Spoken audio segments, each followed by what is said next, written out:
Hello, thank you so much for joining us here on Joy Asonye Live. And today is Friday, so you already know it's the Buy Naija Hour, a program where we dedicate to solving the MSME problems and how we can buy Naija and promote the Naira. Although my resource person, Apostle William Otabil, he would not like the way I phrased it. He has the way he phrases his. But thank you so much for being part of the program. Once again, I am stuck. I'm happily stuck with Joy Asonye Live. So viewers and all my MSME people, happy smiling in the midst of opposition. So I welcome you one more time to Buy Naija Hour. Right. Well, on Buy Naija Hour today, we'll be focusing on the transportation system. What can we do? How can government aid the MSMEs as they try to ensure business runs? The business is the oil that actually keeps the country going. So how can we ensure in the transportation system business runs? That's what we'll be focusing on. We'll go for a short break and return to discuss more. This, like I said earlier, is the Buy Naija Hour here on Joy Asonye Live. We'll be right back.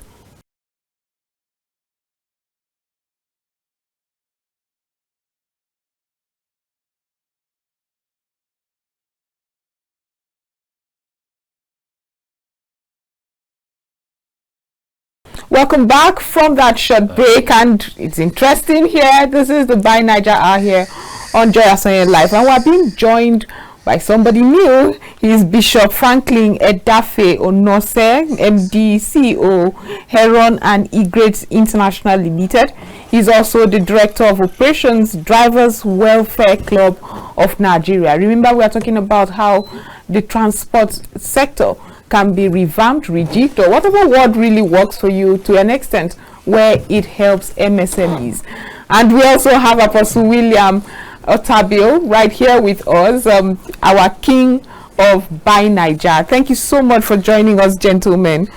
It's wonderful to have you. Thank you so much. I am delighted to be here, and I want to say a great good evening to all viewers at home. Right. Now, it's not news that transportation is one of the I called it the oil that keeps the country running, really. It's a sector that is maybe the most important, getting people from one place to the other. And a failure to give us the best of transportation affects every sector, above all the MSMEs. That's true. So let's talk about your organization.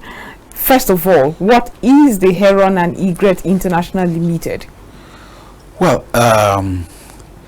Heron and Egret International Limited is a limited liability company in Nigeria, and that was put together as an oil company. We give oil services, rig services, maintenance, haulage, and anything in the oil sector, upstream, downstream. You know, we do a lot there, and a lot of other consultancy services. Okay. Yes. Now that we've exhausted that, let's go to the one that is that really affects us today, the Drivers Welfare Club of Nigeria. It's interesting, especially because as you already know, drivers and motorists are groaning with this harrowing experiences of having to buy fuel in such an exorbitant price. But let's go to Drivers Welfare Club. Drivers in Nigeria have a welfare club. I mean, I drive. I've never been invited for a club meeting. Exactly. Well, Drivers Welfare Club, as the name implies, not a lot of people actually know about Drivers Welfare Club, as it were. Just like you rightly said, you don't know about them.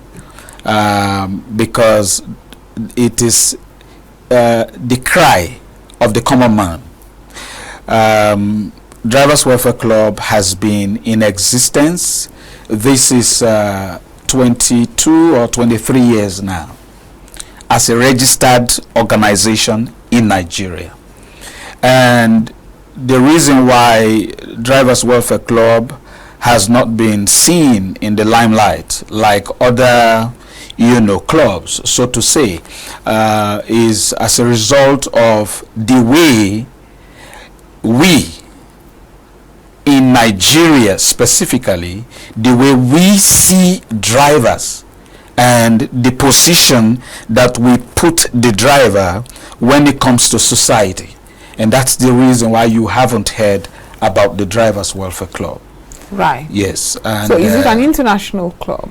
It is, I would say it's an international club for the fact that the Drivers Welfare Club has an affiliation with the United Nations as we speak.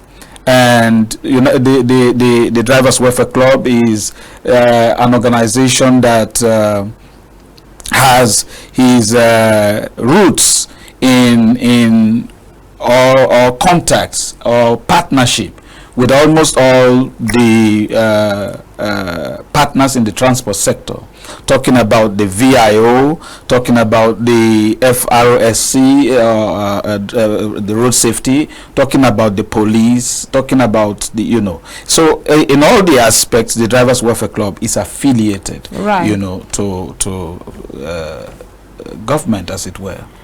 Okay, let's go to Apostle Otabil. You already know what your MSMEs, you're the father of MSMEs in Nigeria. You know the experiences they are having. How bad has it been since the end of the fuel subsidy regime?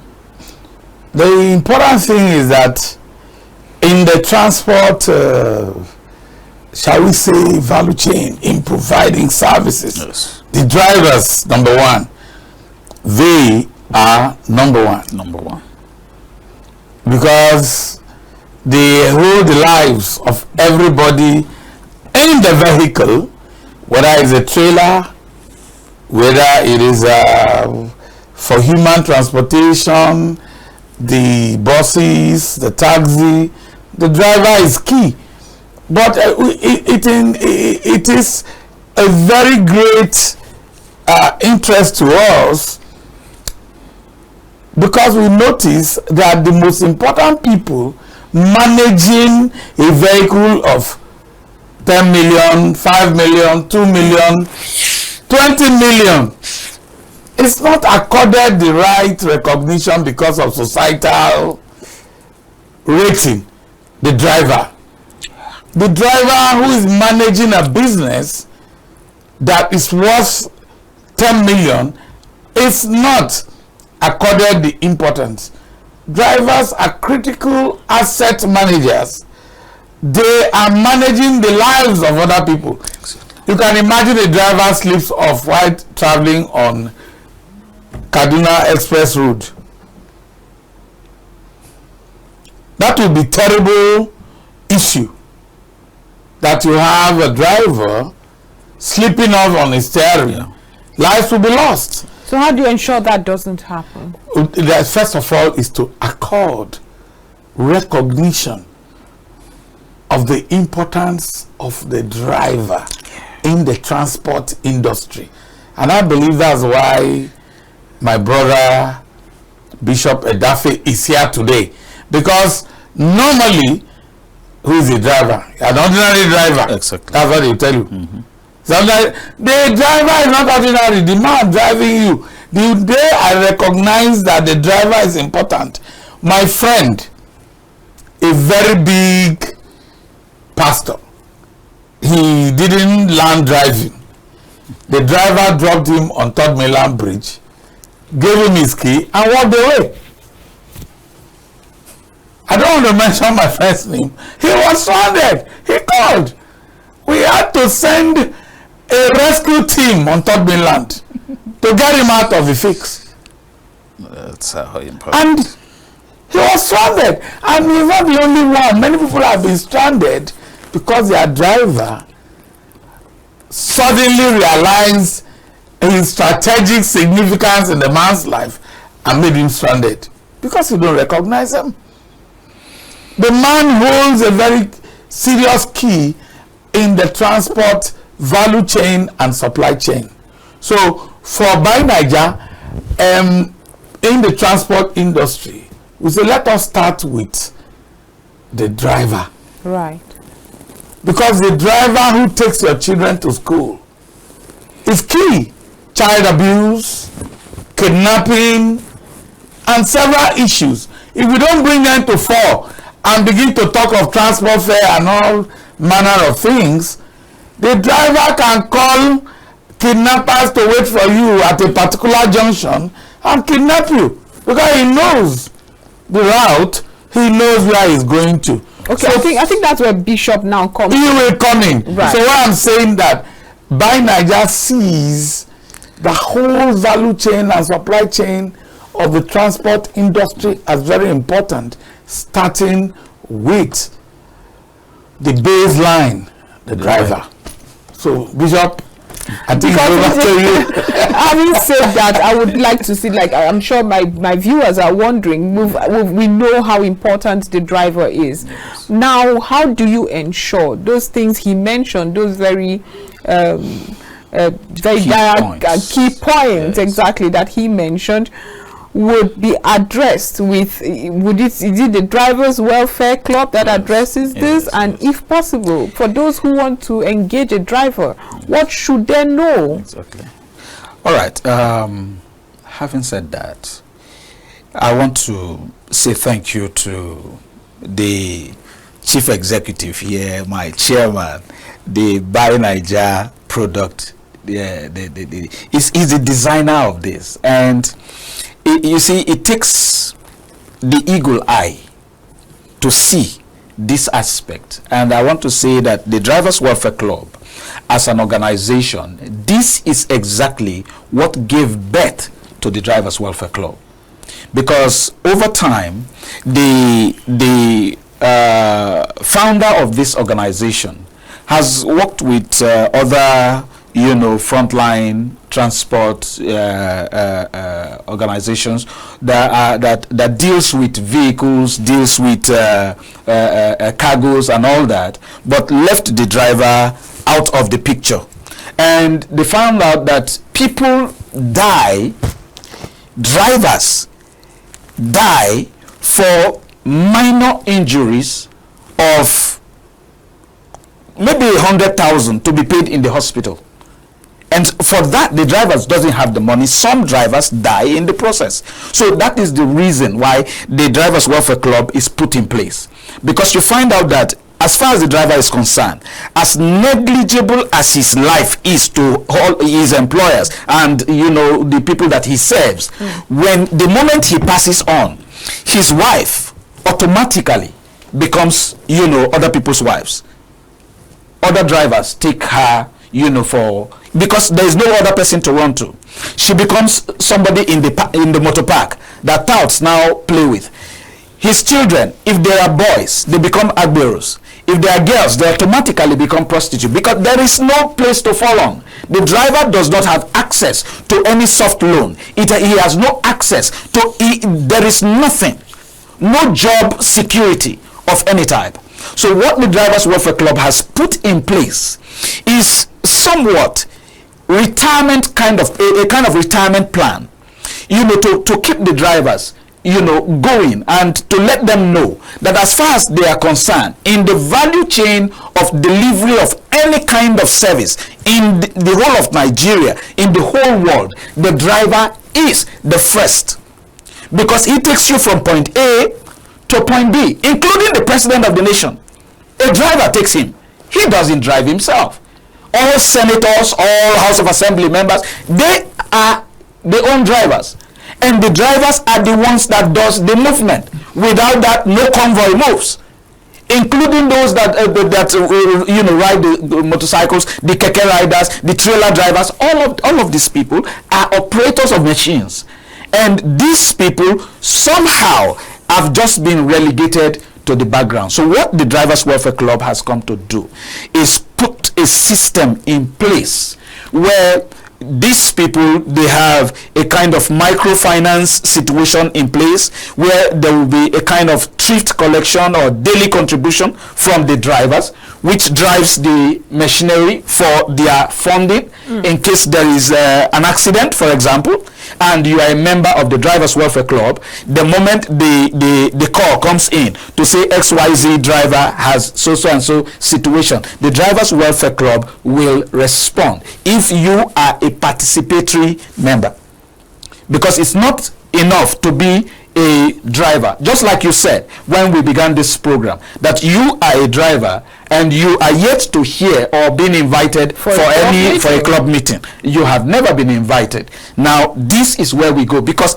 people who have their own vehicles and they have their driver's license, they forget that the driver's license that they have automatically qualifies them as drivers.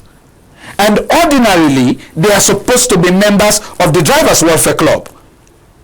Do you understand what I mean? Now, if anything happens, God forbid, we don't pray for it, but anything happens and you are a member of the Drivers Welfare Club, the first port of call is to call the response center. The moment you call and they know that this person is a participatory member of the Drivers Welfare Club, they come in. That first aid, that hospital thing to say, okay, you get that. We also have made some arrangements to have our HMO in place. You know, we are trying to draw up a partnership program with over 363 or 64 hospitals right now to manage, you know, the healthcare insurance system that we're about to put in place. Yes. Wow. You know, so that for every single person that has something, that kind of accident, nobody is praying for it, but it does happen every day because of the Nigerian roads. You know that the person that the people that suffer the most problem, death, amputation, accidents, and every kind of thing, as far as Nigerian roads are concerned, are the drivers. They are the ones that face these ugly situations, and they are the ones that is most blamed. Why? Oh, it's because the driver was drunk. It's because he is negligent. It's because he did this. It's because he did that. The roads are very terrible, and that alone will create havoc for anybody, any human being, whether you are under the influence of alcohol or not. So I will now take this question to Apostle. Do you think it's possible to have a good database, especially for those who are commercial drivers? Those are the ones who are most susceptible to what he just mentioned, where they have accidents, some of them fatal, and at points where it's not fatal, help doesn't come, there's no insurance structure for them. But let's talk about data and getting these people in one place to know that in Abuja there are this number of commercial vehicles, in Abeokuta there's this number, and you work with that. Is it possible to actually get that? Thank you very much, Joy. You know, Buy Naija is a data-driven organization, and that's why you can have this extraordinary presentation from the Drivers Club that I believe many people have not heard of before. Yes. Drivers, their importance, like we normally say, cannot be overemphasized. Yes. Now, in the Buy Naija database of products and services, we have recognized the services of drivers as an important segment of the value chain in the transport subsector. Now, it is possible to have a database which we will now tell the executives of in the transport subsector to cooperate with us to have a veritable database of drivers, their needs.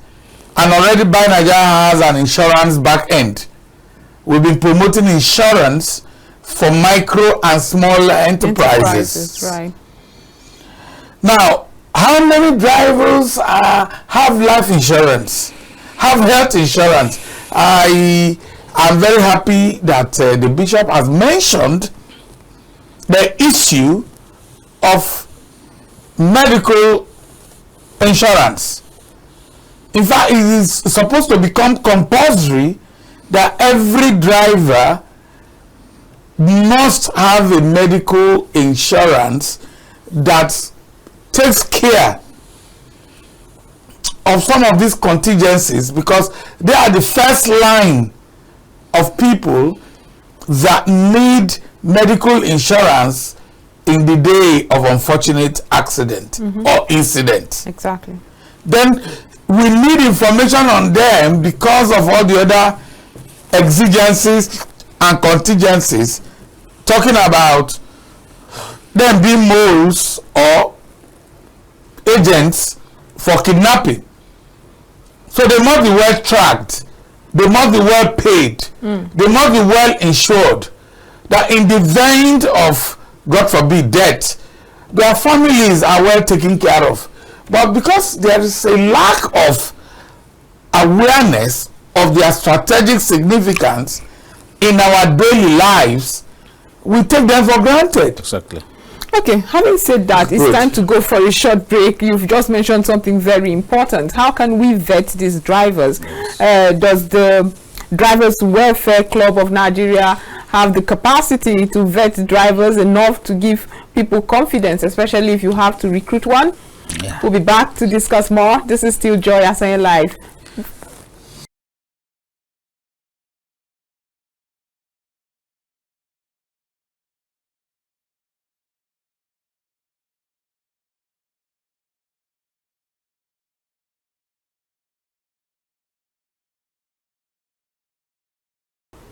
Welcome back. This is Joy Asonye Live, and of course it's Friday, so you already know it's the By Niger Hour. On the program today, we have an apostle and a bishop. It's been interesting talking about the transport system in Nigeria and the Drivers Welfare Club of Nigeria. Before the break, we were talking about if it is even possible to have the proper data of drivers in Nigeria. I mean, the government has been trying to get data and statistics for every sector. That seems like a Herculean task for Nigerian government, but the Drivers Welfare Club of Nigeria seems very optimistic that that can be done. We've taken the conversation now to vetting for security reasons. Can this organization also vet drivers, potential driver employees, just so that Nigerians can trust them? That's where we have gotten to. Bishop, give us that confidence Nigerians want to hear. Can we meet you to vet drivers? Thank you very much. I want to say to you categorically that in 2021, 2020 or 2021, we at the Drivers Welfare Club actually launched the Drivers Database, Drivers National Database Program. Wow.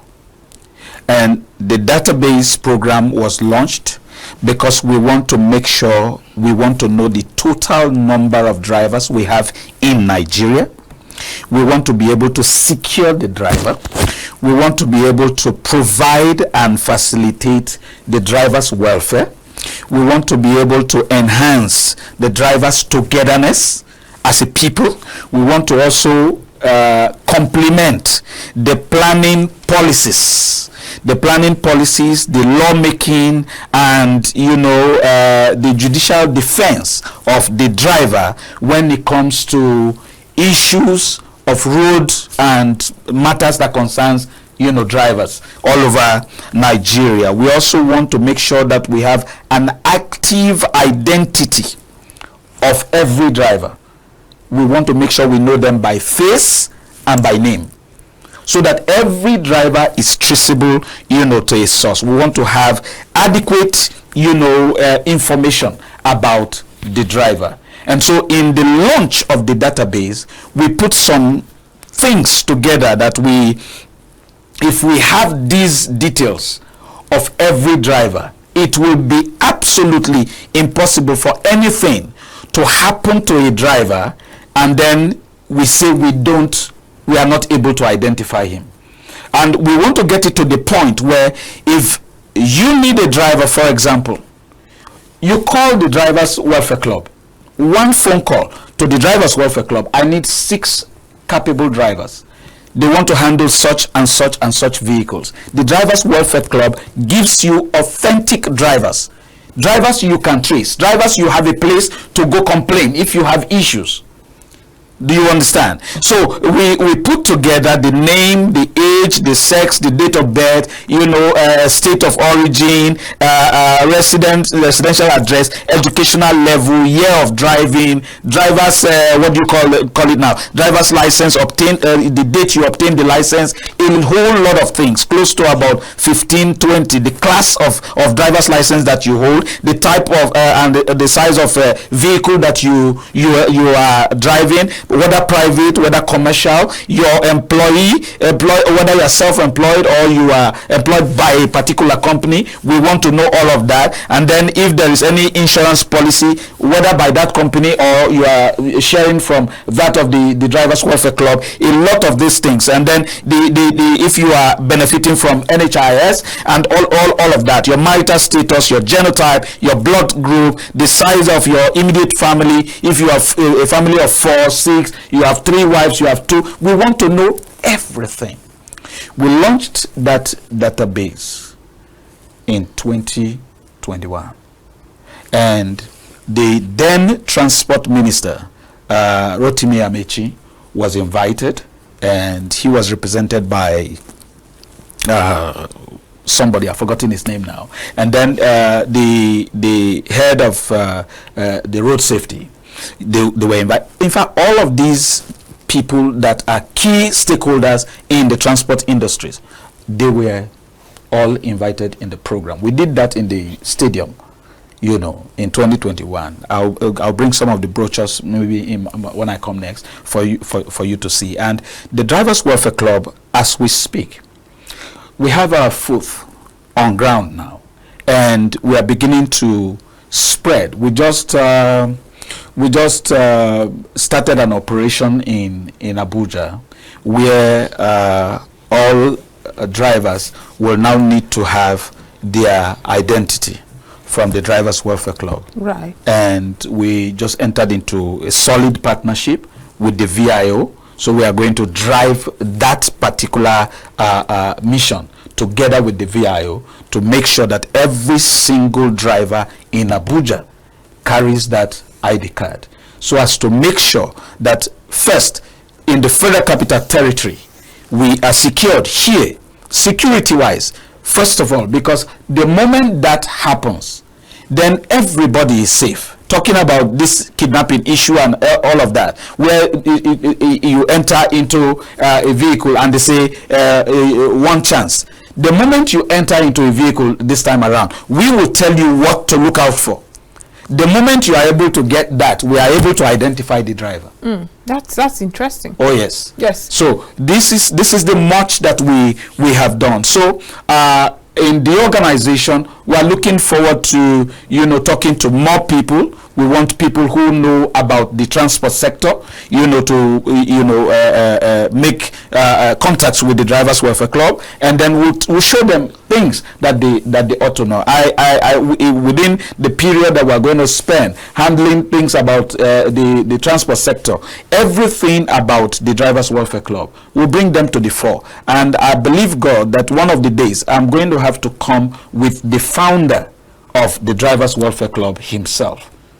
I'll come with him. Okay, it'd be nice to have him. But let me go to Apostle Otabil. I mean, he has mentioned so many benefits to being part of this Drivers Welfare Club.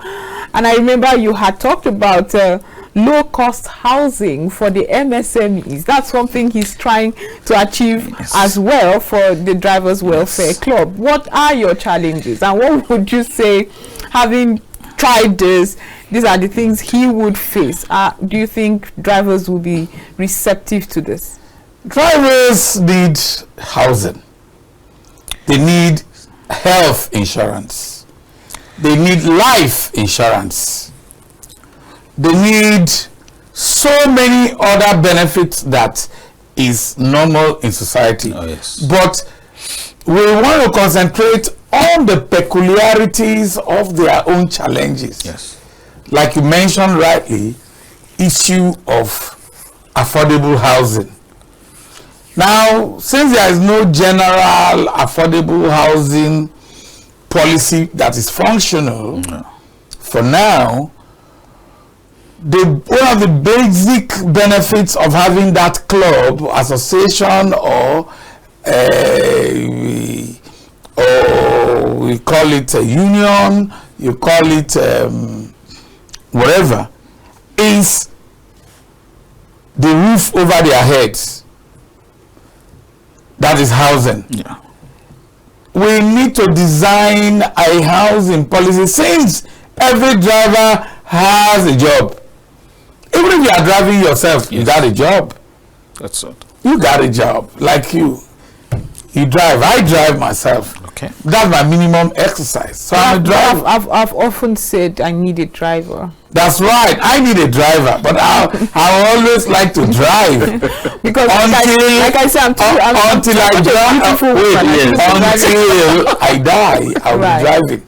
I know It's a good people who live long because they drove themselves. I have a friend in the US. The mother drove herself to the hospital where she at passed. the age of 95, parked her vehicle, and called the children, including my friend, who is also late.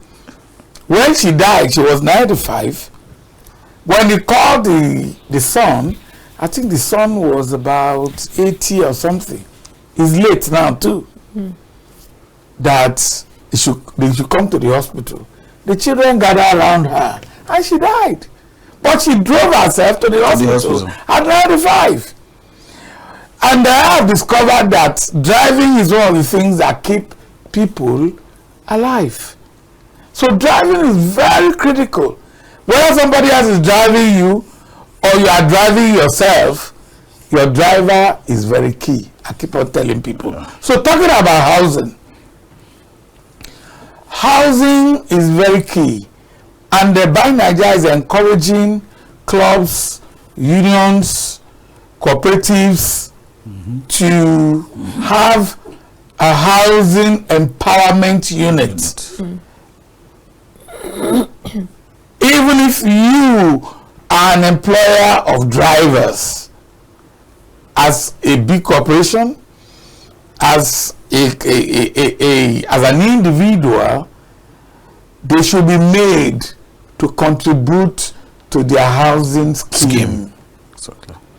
Because if you look at the labor architecture in Nigeria, like, okay, take for instance Abuja. One of the biggest challenges in Abuja, if you are employing labor at administrative level, at operational level, housing is a major determinant. If you ignore it, it is at your own peril. If you think it's not my business where they live, no. If the person you are bringing into human capital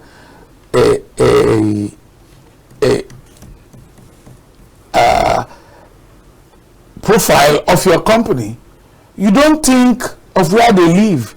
The salary you might be paying them will be wiped out by the transport because of the person's location. Yes. So if you know that your operational paradigm is within a particular area, it's either you employ people living in that zone or you move your staff to live within range, so that it will be affordable, or else you have a problem. They either become beggars or they won't go home. I know people who live in Suleja in Abuja and they go home only over the weekend. Wow. And that's terrible. It is. Now, back to housing. We want to encourage many employers of labor, whether they are employing the drivers, particularly now who are the focus. Your driver should live within range of where you are. Yeah. So there must be a housing model. Right. Or else the driver cannot resume quickly. Okay, I'm not sure how much these drivers make. I'm not sure how much these drivers can afford when you say within range. And I'm thinking about an employer that probably lives somewhere around Asokoro or Beitama, and you say within range. But that's something I don't want to go into. Well, we know the range. I don't know. You know the range. I have no idea. If you have a driver who has to resume in Asokoro, Yes. we know the low rent places Around Asokoro. around Asokoro. Well, And we know where they can buy land and even build a room and a parlor within range. I will consult you for that. But let's Yes, Nigeria will tell you. Yes. Let's go to Bishop right now, who would tell us. I mean, like I started the conversation, I have no idea how much these drivers make, but you are promising so much as benefits for membership to the Drivers Welfare Club. You said, among many other things, that you would grant soft loans, you would have scholarship for members' children, they'll have easy access to spare parts and financial support to families' health. You have talked about the insurance and all of that. Yes. What do you hope, how much do you think you can get from them? I mean, if a driver makes minimum wage in Nigeria is 30,000, that's often what they make. Sure. Do you think they'll be able to afford to be members? This looks like it will be expensive if you are giving this many benefits. Yeah. You are right. It is expensive. It is expensive. But it's not an impossible venture. The reason is because the Drivers Welfare Club works with numbers. And if you take Abuja, for example, we have how many local governments in Abuja? We have six. I think six of them. Six area councils. Okay, six area councils in Abuja. And now these 6 area councils, let's take one area council as a case study. In the Abuja Center, Metropolis, you want to say we have maybe a total of 5, 6 or 7,000 drivers. Now, if the welfare scheme says that a driver is supposed to pay maybe 1,000. Hypothetically speaking, this is not it. No, it's not it. It's Right. not it. If we want to talk about 7,000 and each person is paying 1,000 naira for monthly dues, for example, and everybody becomes faithful to it as members of the Drivers Welfare Club, that is a figure to work with. Now, there is what we call the Drivers Safety Manifest that we have in play today, that checks the movement of the driver from point A to point B on a daily basis. Wow. Yes. That, so you achieve that with a tracker? That we already are doing with the VIO, like I spoke in the beginning. Now that is a kind of ticket that every member of the Drivers Welfare Club will have to take every morning as you are going out.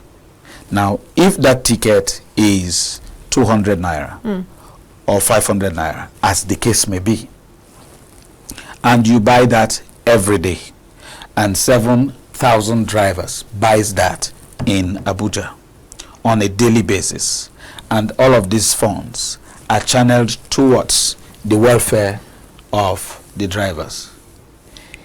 If anything happens, do you think the club will not have money to take care of it? Because they're going to be happening to 1, 2, 3, 4 individuals. It's not going to be happening to all 7,000. It's not, and it's not going to be happening every day. So, if we are, you see, the driving force here is those that are actually going to handle the mechanism. Right. of how it works. And this is where the Drivers Welfare Club is very different. Do you know why? Let me tell you this. The man who is the founder of this organization, what I'm saying to you now is exactly what spurs him to go register this organization 20 years ago. He was a member of another body. This body is in charge of vehicles and in charge of passengers. That's their operation. They are not concerned about the driver. So each time the drivers will have issues, they come to his office. And he knows what comes in on a daily in that organization. And he found out that the driver will be there. He will spend hours, sometimes days, carrying his document or maybe a recommendation from the hospital, one way or the other, and they need to approve maybe as small as 50,000 for that person. He will be there, and that memo would run through that office, trying to look for signature to get and all that. And after 5 days, they'll start looking for that driver. They can't find him.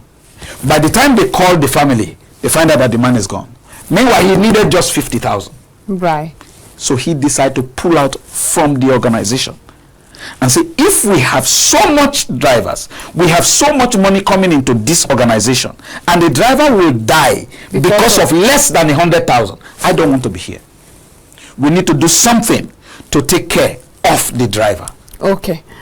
We're running out of time. In fact, we have run out of time, but I'd just like you to quickly address something that a lot of people will be asking themselves. Yes. How do I get hold of the Drivers Welfare Club of Nigeria? Wonderful. Wonderful. Okay. The Drivers Welfare Club. We are here now in Abuja, and what's the address here? Please let me get this information right. Is it the one that I have here? Yes, that's I can the one say it out. There, yes. Okay, we have the Abuja operational office. Yes. If you want to get more information about the Drivers Welfare Club of Nigeria, or maybe participate and be part of this club, the operational office is in plot C13016 Buhari Action Layout in Abuja. Yes. Plot C1316 rather, Buhari Action Layout Abuja. The contact office is first floor Hilltop House, plot 2189 IBB Way, 13 Gwani Street, Wuse Zone 4.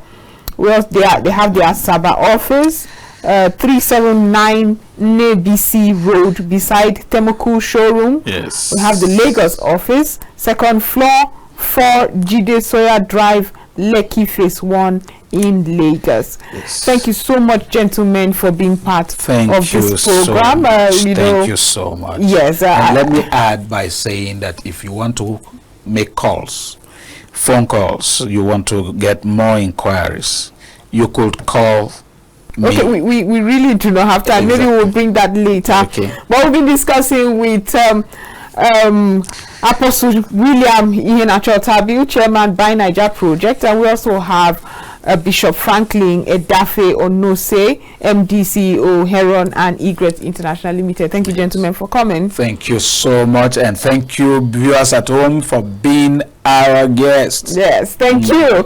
Well, this is where we close the program on Joy Asonye Live. We'll be back next week for so much more. Do have a wonderful and restful weekend. Thank you.